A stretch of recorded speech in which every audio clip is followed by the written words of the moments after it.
पुण्यात्माओं, गलती इंसानों पर, बहुत भक्तों पर हो जाती है, लेकिन जब तक उसको ये पाप नाशक औषधि नहीं मिलेगी वो पाप उसके ज्यों के त्यों रखे रहेंगे। तो कबीर परमात्मा दयालु हैं, उनको ये मालूम है कि ये बच्चे काल से भ्रमित ये ऐसी गलतियां कर रहे हैं, वो दयालु हैं। जैसे पुण्यात्माओं, जब तक आपको ज्ञान नहीं होता और आपने जो भी गलती कर दी वो अक्षम्य है, माफ करने योग्य है, और अब ज्ञान होने के बाद बकवाद करोगे तो फिर आपको अक्षमा नहीं होगी। जैसे बच्चा अबोध होता है, छोटा सा बालक होता है, पालने में झूल रहा है और उसने टट्टी पेशाब दोनों कर दिए और सब कपड़े भी खराब कर लिए, हाथ पैर भी ऐसे खराब कर लिए।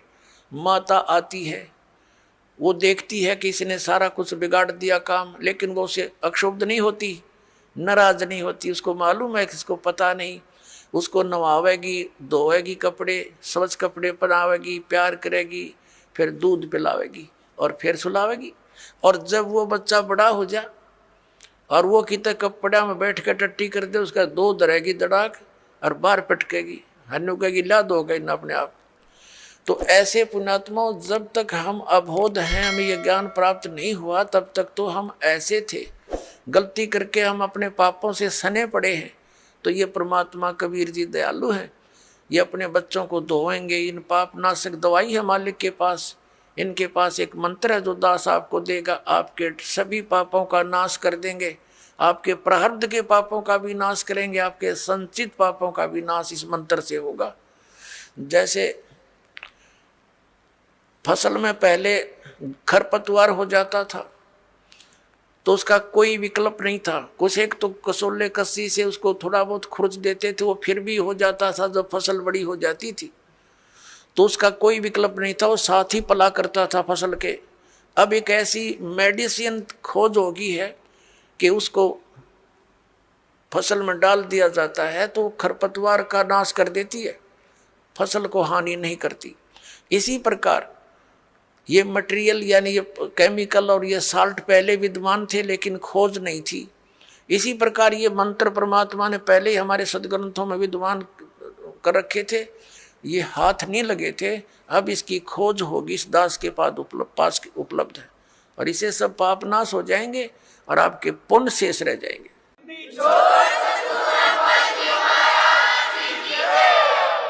और हम तभी परमात्मा प्राप्त कर सकते हैं जब हम पाप रहित हो जाएंगे। और यहाँ का विधान है ब्रह्म परब्रह्म ब्रह्मा विष्णु महेश और अन्य देवताओं का जैसे कर्म करोगे वैसा ही फल मिलेगा। पाप आपके अलग लिखे जाते हैं, पुण्य अलग लिखे जाते हैं, और फल मिलता है दोनों का। पुण्यों के लिए स्वर्ग महास्वर्ग, फिर यहाँ के छोटी मोटी सुविधा, राजा या अच्छी कोई पोस्ट, और नरक ये भी पैरेलल मिलेगा। कुत्ते गधे सूअर की योनि ये भी अवश्य भोगनी पड़ेंगी।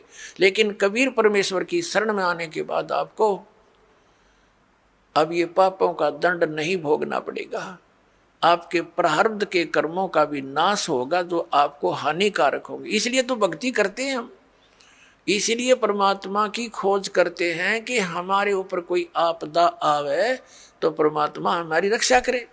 और जब वो आपदा भी आ रही है तो फिर प्रोटेक्शन क्या हुआ उस साधना का जो हम करें। जैसे हमने कोई शेड या झोंपड़ी मकान बना रखा है, उसका उद्देश्य क्या है कि गर्मी सर्दी वर्षा से हमारी रक्षा करे। और जिसने हमने बना रखी है झोंपड़ी या मकान और वो सारा पानी भी अंदर ही आ रहा है और धूप का भी असर ऐसे पैरेलल है, तो वो कुछ भी प्रोटेक्शन नहीं आपका। आप कितने नशे में पड़े हो और सोच रहे हो महल में बैठे हो, तो सारी आपदाएं आप पर आ रही हैं, तो वो साधनाएं आपकी वो सत्य नहीं है, शास्त्र अनुकूल नहीं है, इसलिए आपको कोई लाभ प्राप्त नहीं हो रहा है। तो उसकी प्राप्ति के लिए आपने परम संत की खोज करनी पड़ेगी। और इन्हीं मंत्रों और साधनाओं को जो दास देता है, अन्य कोई व्यक्ति देवेगा, उससे कोई लाभ आपको प्राप्त नहीं होगा, क्योंकि अनअधिकारी से कोई भी कार्य सफल नहीं होता। जैसे एक सिंपल सी बात है, आप जी पासपोर्ट बनवाते हैं विदेश जाने के लिए, यदि वो डुप्लीकेट बना दिया जाता है तो आप भी दोषी और बनाने वाला भी अपराधी, दोनों को सजा मिलेगी। इसी प्रकार हमने जाना सतलोक, और ये पासपोर्ट बनाने का आदेश केवल इस दास के अतिरिक्त इस ब्रह्मांड में नहीं है, ये सत्कर मान लेना।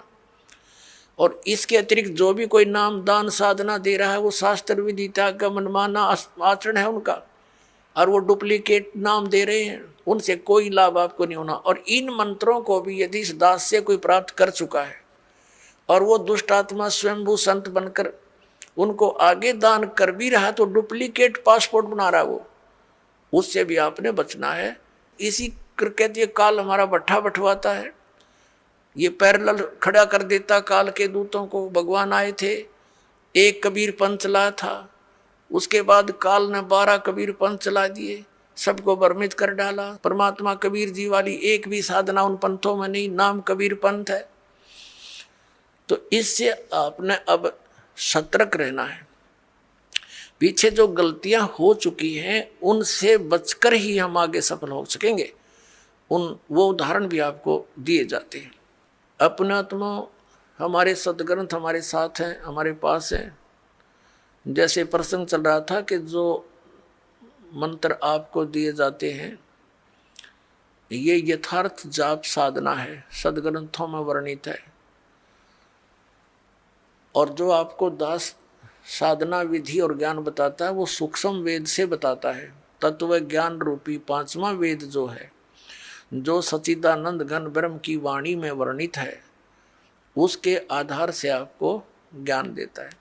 तो उसके अंदर कंप्लीट ट्रीटमेंट है, यो पूरा कोर्स है। जैसे आप जी ने पवित्र हिंदू धर्म के धर्मी पुरुषों ने, भक्तों ने, बहनों ने पुराणों को खूब पढ़ा है, श्रीमद् भगवद गीता को भी पढ़ा है। श्रीमद् भगवद गीता में केवल एक मंत्र है, ओम, 8वें अध्याय के 13वें श्लोक में, वो ब्रह्म का मंत्र है। ओम इति एकाक्षरम ब्रह्म व्यवहारण माम अनुस्मरण ये प्रयाति तजन देहम स याति परमाम गतिम। उसका भावार्थ ये है कि गीता ज्ञान दाता ये ब्रह्म है, श्री कृष्ण जी में प्रवेश करके बोल रहा है। ये कह रहा है कि मुझ ब्रह्म का केवल एक ओम मंत्र है, नथिंग एल्स, ये एक अक्षर है। और इसका उच्चारण करके सिमरण करता हुआ जो शरीर त्याग कर जाता स याति परमाम गतिम, वो ओम से मिलने वाली जो परम गति उसको प्राप्त होता है। ओम से क्या होती है? ब्रह्मलोक प्राप्ति। ब्रह्मलोक में गए हुए प्राणी भी वापस आते हैं। 8वें अध्याय के 16वें श्लोक में गीता जी में ये भी स्पष्ट किया हुआ। और गीता ज्ञानदाता स्वयं भी दूसरे अध्याय के 12वें श्लोक में, चौथे अध्याय के 5 और 9 श्लोक में और 10वें अध्याय के दूसरे श्लोक में कहता, अर्जुन तेरे और मेरे बहुत जन्म हो चुके, तू नहीं जानता मैं जानता। इसे सिद्ध है कि गीता ज्ञान दाता भी अविनाशी नहीं है, ये नाशवान है। तो इसके भगत भी नाशवान, जन्म मृत्यु समाप्त नहीं होगी। फिर गीता जी अध्याय नंबर 17 के श्लोक नंबर 23 में साधना का ज्ञान है। 3 मंत्र बताए हैं, ओम तत्सत इति निर्देशय ब्रह्मण त्रिविधि समर्थ है, यानी सच्चिदानंद घन ब्रह्म, उस परम अक्षर ब्रह्म की प्राप्ति के लिए ये 3 मंत्र की मजदूरी है, साधना है। अपने आत्मा और कोई मंत्र इसमें जाप नहीं। तीसरे अध्याय के 10 से लेकर 15 तक श्लोकों में गीता जी में यज्ञों की जानकारी दी है, विधि नहीं बताई है, यज्ञों का लाभ बताया है। तो ये सब सारा कुछ कंप्लीट जो कोर्स आपको दिया गया है, ये कहाँ लिखा है? ये सूक्ष्म वेद में लिखा है। पुराणों के अंदर आप जी पढ़ते हो, कहीं पर हरियम नाम है, कहीं पर किलम नाम लिखा है, कहीं पर श्रम लिखा है। ये कहीं कोई जाप करने का बताया, कहीं ने किसी ने कुछ बताया। तो परमात्मा ने आकर के सतयुग के प्रथम चरण में ब्रह्मा जी आदि कईयों को मिले थे, वो महापुरुषों को मिलते हैं, उनका गुण है।